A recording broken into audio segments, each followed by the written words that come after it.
Morning, folks. Big Eazzzy checking in. 11:02 a.m. on Thursday. You are here for an edition of the UG Thursday Night Scramble. You're looking for some info, some pics, or you just wanted to see my ugly mug and listen to what I've got to say. That's okay. I appreciate you tuning in. Appreciate you checking in. Flying solo today. The Duff man's on a big bird somewhere, so we'll figure out that Sunday. Maybe he'll check. Maybe we'll do a satellite location on Sunday, or maybe he's back in town by then. Who knows? We'll see what that's all about. And he'll be back with us soon enough. We can go over some of that stuff because, as you know, we've got the finals set for the Ultimate Country Club Country Club Championships, and I think that's going live on Saturday night. So, congrats to everyone that made it, and congrats to those that didn't make it very far, and congrats to those that tried that didn't quite make it into the qualifying zone. So, 16 is good, but 8 is where you've got to be. So. Keep improving, and we'll see you soon. Okay, so here we go. I'll do my thing, and we'll let Duff and I on Sunday go after all these updates. So here we go. UG Thursday Night Scramble. I'm gonna try and put some slides in up there or up there. I don't know why I'm off. I'm dead center right now. That makes zero sense. I should be off to the side somewhere, so I got room for that. And every time I do that, probably it's going to be a little tip for me to try and make sure I can include a slide there. So. If I'm pointing more often than not, that's just a cue for me when I watch the video back, so I can kind of insert a slide. So right now we will put up your promo codes. UG Thursday Night Scramble. You've got the Raiders versus the Rams. So you've got Las Vegas LV versus Los Angeles Rams LAR. Your codes are LV or LAR. Put that in somewhere along the lines where that megaphone is on the front page of UG. Type that in, you get access to a 9-hole tournament. You've got to finish the tournament. You've got to post a score, officially complete a tournament and post a score, in addition to making the correct pick. So you're halfway there right now by watching this video. So God bless you. I'm going to be scrolling up with my phone here, so if you're seeing some of that, that's what I'm doing. Okay, so thanks for watching the vid. Appreciate it. Here we go. Here's my main summary slide. This is where I'm going to talk to you about some weather. I'm going to talk about the opening lines, the injury report, and some of the trends and some of the numbers and what they mean. And then I'll give you my breakdown based on my feelings on this game. So that's just a quick one. We'll go through it here. So first real slide, onto the first slide. Weather. Well, if you were paying attention last week, if you were watching Duff stream last week, I told you that I will start including weather reports. They do get a little bit more key at this time of the year, especially places like Buffalo and Green Bay and Philadelphia and all the Rust Belt, Chicago, stuff like that. We've got the Rust Belt along Lake Erie. My Lions are a part of that, but they're in a dome. So anyways, we will include a small weather report just to talk about a little bit of snow and wind, perhaps. So. We are in, where are we right now? We're going to Los Angeles. Yes. SoFi Stadium. So, if you were paying attention last week, I made mention of the fact that when we go to somewhere that does not have that has a roof over it and it's indoors, we will post a picture of something. So, do you have any guesses? Any guesses? The world's most infamous dome. Yes, there it is. Mr. Clean. So we have a dome this week. Weather is a non-issue, folks. Non-issue. Boom. Raiders are 5-7 right now. They're third in the AFC West, and the struggling Rams are 3-9, pretty much out of it, and they're fourth in the NFC West. Current line is Raiders minus 6.5 favorites. The over/under is 43.5. If you like any of that stuff. Home field advantage, you say? Home field advantage. Whew, here's something for you. Home field advantage. The forecast for tonight is going to be 63% of the building will be filled with Raiders fans or supporters and only 37% for the Rams. Talk about a sucking the air out of the home field advantage in a stadium, eh? They're just getting established there. And, of course, they've got a Super Bowl win coming fresh off of that, but really a stinker going on right now, which is good for my Lions. We get the number 1 draft pick of the Rams this year, so the further the Rams fall in the standings, the better off that pick is going to be, and the better off the Lions will get. So, it is what it is. They got a Super Bowl with Stafford. I mean, I would think a trade's worth it just for one Super Bowl. So I know he's a little under the weather with concussions and everything else, so we'll see what happens. he's a pretty tough kid. He's played his entire career getting beat up on that Lions team. Had no line protecting him forever. The same was this year. I mean, if you watched him, it looked like there was a couple of garbage cans on the offensive line, and he was running for his life. I mean, he was making some bad throws, but when you got 300-pound linemen chasing you, you tend to hear footsteps, and you tend to get rid of the ball a little bit quicker than you want to. So, anyways, home field advantage is none. Wow. Injury report. There it is, folks. Lots up there as always. The biggest ones we talked about Stafford for the Rams. Aaron Donald not playing. Aaron Donald out, and Cooper Kupp is out, I think, until week 17 or something, which is probably the year because, like, as I said, they have zero aspirations of making the playoffs. So the Rams are decimated at some of the key player positions. So we'll see what happens.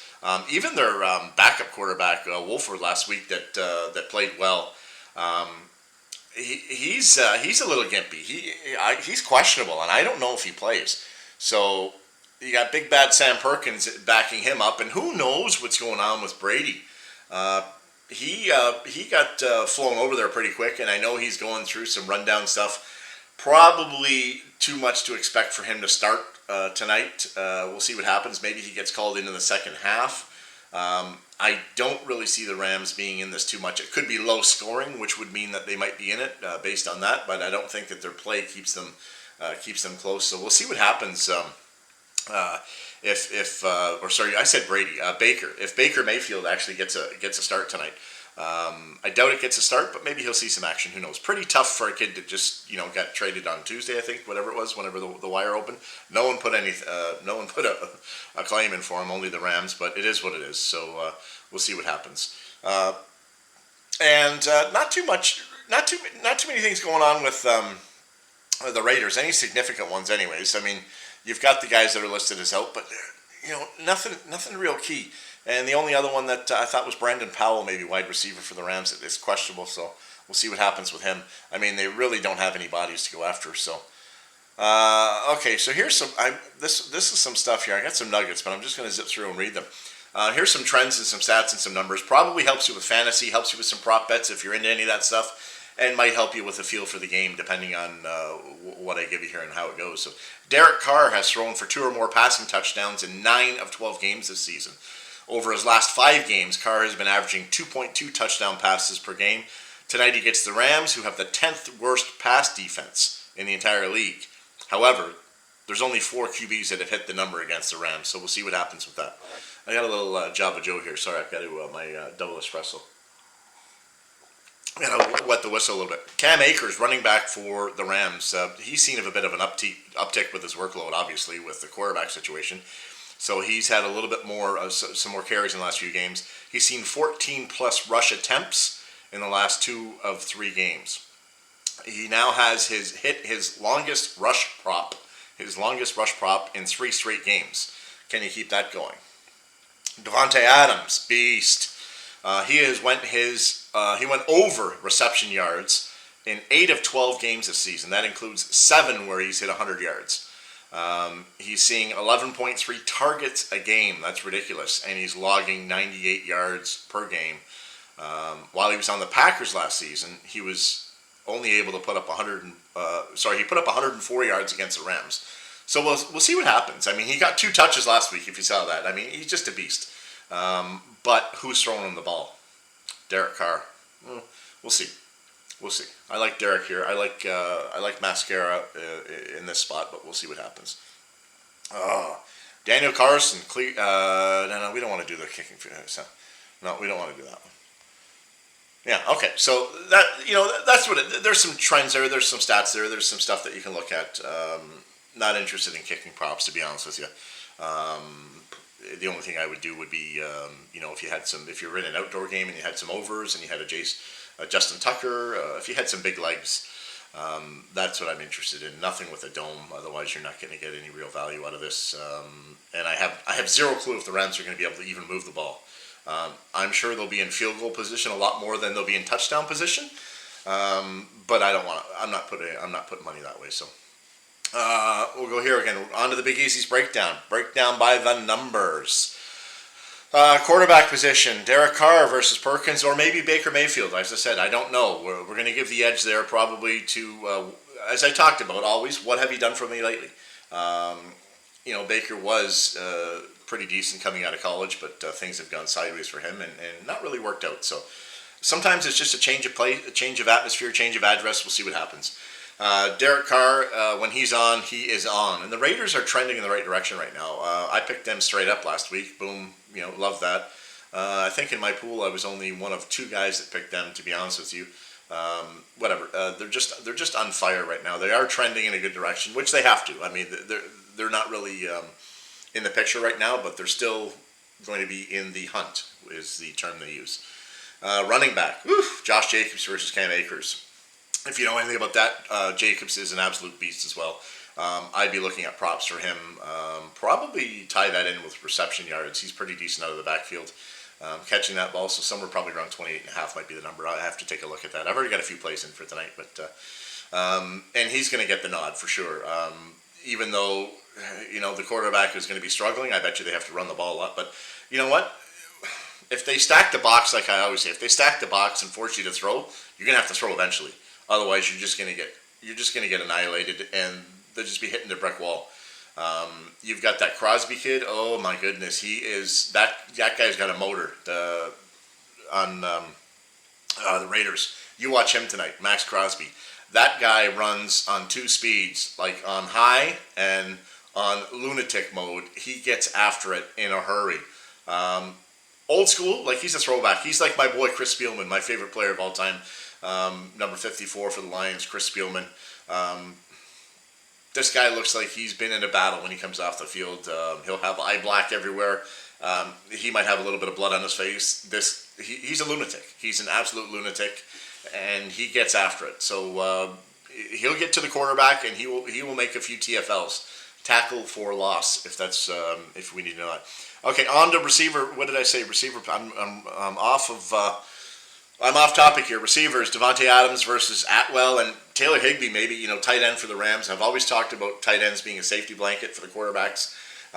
Big guys, usually 6'4", 6'6", 6'8", sometimes 6'9".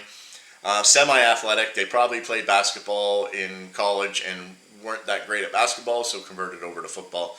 As I said, big hulking guys that are usually blocking at the line, will come off their block. They'll never be more than 7 or 8 yards away, unless you've got a speedy tight end and he's running a post or an out route, something like that. But he'll always be close. So as I said, it's always a safety blanket. If the quarterback's in trouble and goes 3 checks down and looks and says, covered, holy shit, I got to run for my life. Quick dump off, 5 yards, 8 yards over, give it to the tight end, and hang on for dear life, and hopefully you don't get T-boned at the behind the line of scrimmage. So Higbee might be worth a look tonight, but overall the advantage lies with Devontae Adams. Guy's just a beast. 11 targets. Defense, overall, the Raiders are 11th overall versus the Rams being 27. Hashtag 27. Not going to help them in this case. Really not going to help them. As I just talked about Crosby, watch out for him. He'll get after it. Coaches are pretty even, actually. I like both coaches. Josh McDaniels versus Sean McVay. Love McVay, to be honest with you, but he's just not working with a whole bunch right now. His key pupils, his key students are in detention right now. He doesn't have the bodies. He doesn't have the people. So I would be real surprised if they could kind of keep it close tonight. As I said, I don't see a blowout because I don't think the Raiders can bury people and put them away, take people up behind the woodshed. But they'll win in mildly convincing fashion if I can straddle that fence, right down the middle without picking a side, big boy. So what am I looking at here? Overall grade, Raiders, C-, 60.27%, 27-17, something like that. I'm not even sure that the Rams will get 17. I do like an over though, so I've got to figure that. I got to figure it out. I mean, if I'm looking at an over 42.5 or an over 43, the numbers have to add up, and I don't know if the Raiders are going to put up 34. So 27, maybe 30 to 14. 30-13, that's about as high as I get. So I went 27-17. Like I said, I'm going to need a little help from the Rams. I don't think the Raiders are going to get 40, so we'll see what happens. So a couple of little nuggets here if you're interested. As I talked about, Jacobs, anytime touchdown, you're paying a little bit of juice on that, minus 180 right now. He's going to get in the end zone. I'm quite certain that Devontae Adams is going to get in the end zone. Also minus 150. You're paying for that as well. Maybe parlay those two together and get it for plus money. I can see each of those guys getting one touch at least. Leonard Floyd on the other side for the Rams, or Max Crosby. I'll take any sack prop with them. Sacks are usually over 0.5, so I'll look at a number there and see what I can get there. And I might parlay the two together, put a little teaser in, or just tinker with the number a little bit. I don't want to put a whole 6-point tease in, and don't want to put 7 in. Don't let me talk about teasers that are with 6.5 points and spreads are 6.5 and 7-point teasers. 0, you're losing an entire point. You're losing value if you cross the number. So don't ever cross the number. Don't be that guy that tries to outthink the room and says, "Oh, it's a plus 3.5 or a minus 3.5 favorite. I can get them as plus 2.5." Don't cross the number. Don't cross 0. You lose an entire point. You lose value there. So do it differently if you want to. If you don't like it that way, then go with the underdog and take plus 13 or something like that. Or just play it straight up then, or play it within it. Like, just don't cross 0. You lose value with that. And that's, you know what? You say, how do you stay in business, the casinos? With moves like that. Anyways, so that's what I've got. Real quick, 11/18. Cool number. That's my birthday. Once again, Big Eazzy's pick. I'm taking Las Vegas. LV is your code. Make sure you get that code in tonight, folks, by 8:30, and finish the round. And hopefully we're on the winning side of it. Congrats to everyone else that is still undefeated. There's still a pile in there. We're not at this point of mentioning names yet or putting up any slides, but it is what it is. I appreciate everything. If I've given you any information or entertained you in any sort of manner, if you can give my little channel a subscribe and a thumbs up. I suppose you're already here, so you're looking at it if you are here. Like I said, I'm running solo. It was a last minute thing. My boy is on a plane somewhere, so we'll see what happens. God bless, peace, and go Lions. Woo!